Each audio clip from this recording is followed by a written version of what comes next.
বন্ধুরা দেখুন আমি বানিয়েছি মোচার কোফতা, কত সুন্দর হয়েছে, যেমন কালারফুল হয়েছে তেমন টেস্টিও হয়েছে, কত ঘন হয়েছে দেখুন, দেখুন খুব কালারফুল হয়েছে।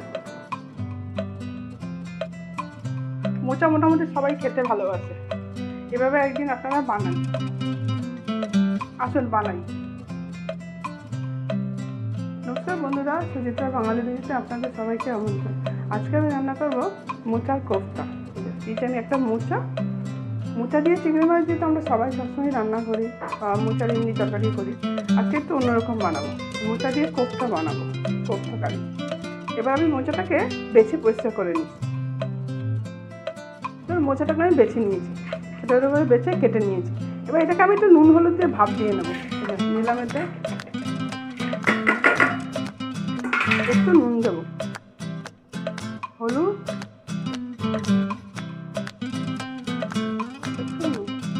দিয়ে জল দেবো, দিয়ে আমি একটু না ভাপ দিয়ে নেবো। অনেক সময় হয় কি মোচা একটু কষা কষা ভাব থাকে, আর কষা কষা ভাব থাকলে কি এটা চলে যাবে। এবার কেউ যদি মনে করেন দেবেন না ভাপ, এমনি সেটাও করতে পারেন। আমি গ্যাসটা চালিয়ে নেব।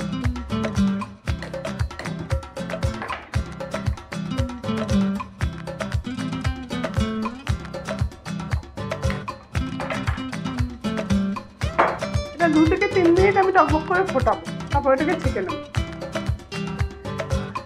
মোচাটার মধ্যে আমি দেবো একটু মটর ডাল। এই যে মটর ডাল নিয়েছি, মটর ডালটা আমি 2 ঘন্টা ভিজিয়ে রেখেছিলাম। দিয়ে এটাকে একটু পেস্ট করে নেব। এটা না জলটা ইউজ করবো না, শুকনো শুকনো নেব। দিয়ে আমি এটা পেস্ট করবো। এবার ফুটতে শুরু করেছে, ব্যাস এটা 2-1 মিনিটই ফোটাবো, বেশি না, শুকনো ছেঁকে নেবো। জলটাকে আমি ভালো করে ঝরিয়ে নেবো, ভালো করে ভালো করে জলটা ঝরিয়ে নিতে হবে। ঝরিয়ে এই যাবে,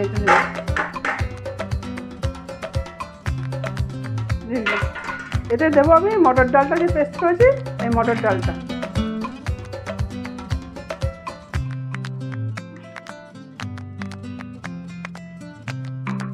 আপনারা যদি মনে করেন মটর ডালটা দেবেন না, তাহলে বেসন টেসন দিতে পারেন, কিন্তু মটর ডালটা দিলে কি টেস্টটা খুব বেশি ভালো হয়। দিলাম আমি হলুদ, 1/2 চামচের মতো আদা রসুন বাটা।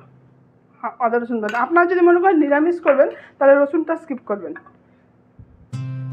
দেবো অল্প করে জিরের গুঁড়ো, দেবো একটু ধনের গুঁড়ো, খুব অল্প অল্প করে, আর একটু দেবো লঙ্কার গুঁড়ো, আন্দাজ মতো নুন, 1 চামচের মতো চালের গুঁড়ো দিলে কি বাইন্ডিংটা খুব ভালো হবে, একদম ভাঙবে না। মটর ডাল দিয়ে করলে কি অনেক সময় নাড়া নাড়িতে একটু ভেঙে যায়, কিন্তু চালের গুঁড়ো দিলে আর ভাঙবে না। এবার এগুলোকে আমি সব একসঙ্গে মেখে নেব। ডালটা পেস্ট করার সময় কিন্তু জল বেশি ইউজ করবে না, তাহলে পাতলা হয়ে গেলে ওগুলো ভাজতে একটু অসুবিধা হবে।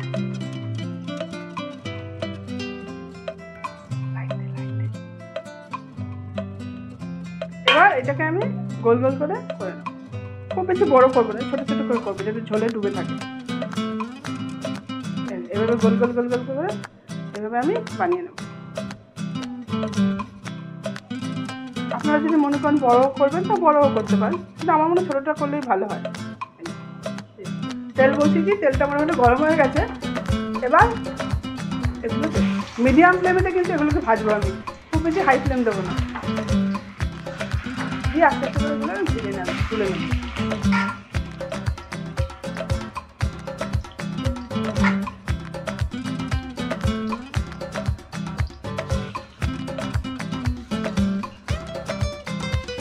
মিডিয়াম ফ্লেমেতে ভাজবো।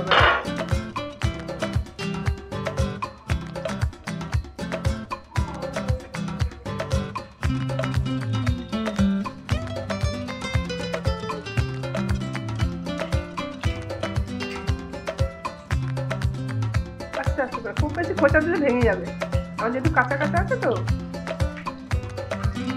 আস্তে আস্তে করে সব ভেঙে যাবে। এভাবে লাল লাল করে এবার ভেজে তুলে নিতে হবে।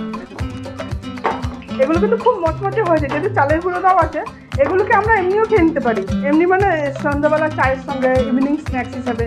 খুব মচমচে, দেখুন ওগুলো খুব মচমচে হয়েছে, এভাবেও আমরা খেয়ে নিতে পারি। সবগুলোকে এভাবে ভেজে নেব। কড়াতে আমি তেল দিলাম, তেলে আমি দেবো কিছু মশলা, যেমন গোটা গরম মশলা, এলাচগুলোকে আমি সেদ্ধ করে দিয়েছি, দুটো তেজপাতা, একটু জিরে, এগুলো আমি দেবো ফোড়নে।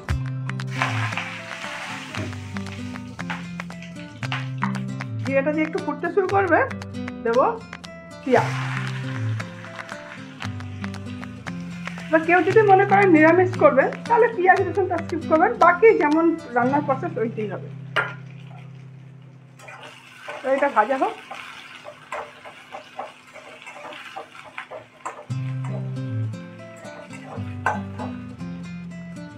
পেঁয়াজটাকে আমি একটু লাল লাল করে ভেজে নেব। পেঁয়াজটা মোটামুটি ভাজা হয়ে গেছে। এবার আমি দেবো 1 চামচ আদা রসুন বাটা, বড় চামচ হলে 1/2 চামচ, আর ছোটো চামচ হলে 1 চামচ। একটু এটা ভেজে নেব।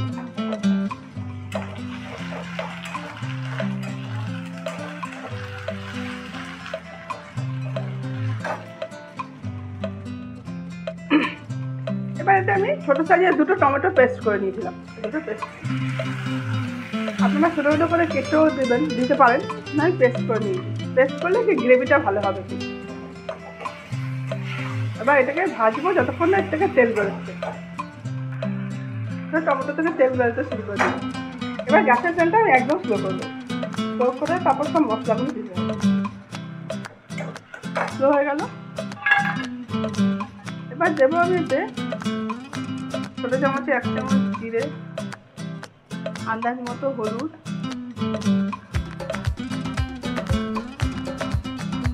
দেবো 1 চামচ ভর্তি করে ধনের গুঁড়ো। ধনের গুঁড়োটা আমি একটু বেশি ইউজ করি, কারণ ধনেতে না গন্ধটা খুব ভালো হয়। হ্যাঁ, দিলাম অল্প করে ঝাল লঙ্কা গুঁড়ো, যেহেতু অলরেডি হচ্ছে আমি ভাজার সময় দিয়েই রেখেছি। আর দেবো কাশ্মীরি লঙ্কা গুঁড়ো কালারের জন্য, কাশ্মীরি লঙ্কা গুঁড়ো। এবার এগুলোকে ভালো করে একটু ভেজে দেবো। গ্যাসের ফ্লেমটাকে আমি স্লোতেই রেখেছি। এতে দেবো আমি 1 চামচ দই, বড় চামচ 1 চামচ ভর্তি করে দই। গ্যাসের ফ্লেমটাকে একদম স্লোতেই থাকবে।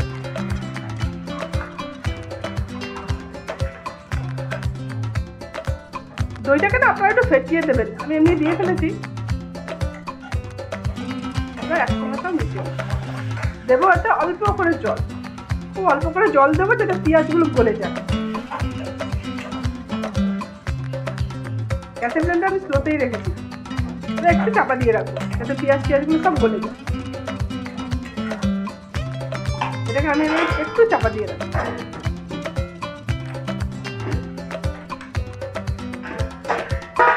মশলা থেকে তেল ছেড়ে দিয়েছে, আর পেঁয়াজটাও গলে গেছে।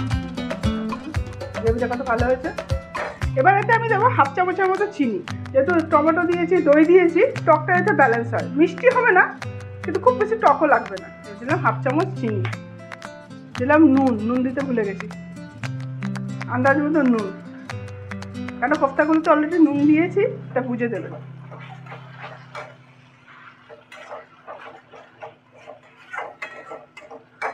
এবার এতে আমি দেবো জল। জলের পরিমাণ একটু বেশি রাখবো, কেননা কোফতাগুলোতে যেহেতু মটর ডাল দেওয়া রয়েছে, মটর ডাল একটু জল টেনে নেয়। এবার এটা ফুটুক, তারপর কোফতাগুলো দেবো।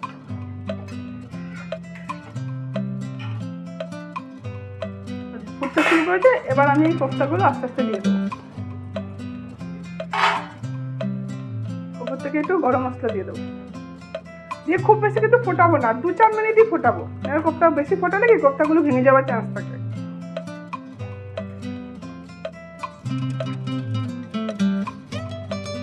কোফতাগুলো ফুটুক, 2 থেকে 3 মিনিট ফুটুক। তারপর দিয়ে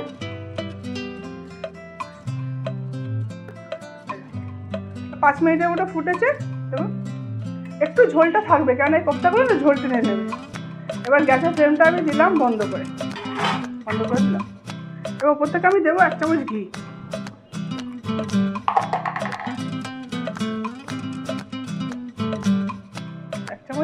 কেউ যদি মনে করেন ক্রিম দেবেন দিতে পারেন, কিন্তু মোচাতে ঘিটাই ভালো লাগে খেতে।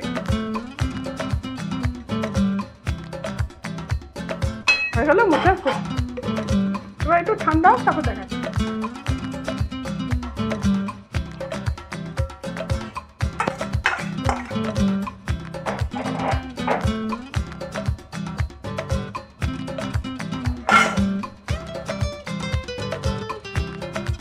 একটু ঠান্ডা হতে কোফতাটা এরকম হয়েছে, কত ঘন হয়ে গেছে, খুব ঘন হয়ে গেছে। এইভাবে আপনারা একদিন মোচার কোফতা বানান, খান, যদি ভালো লাগে আমাকে কমেন্ট করে জানাবেন।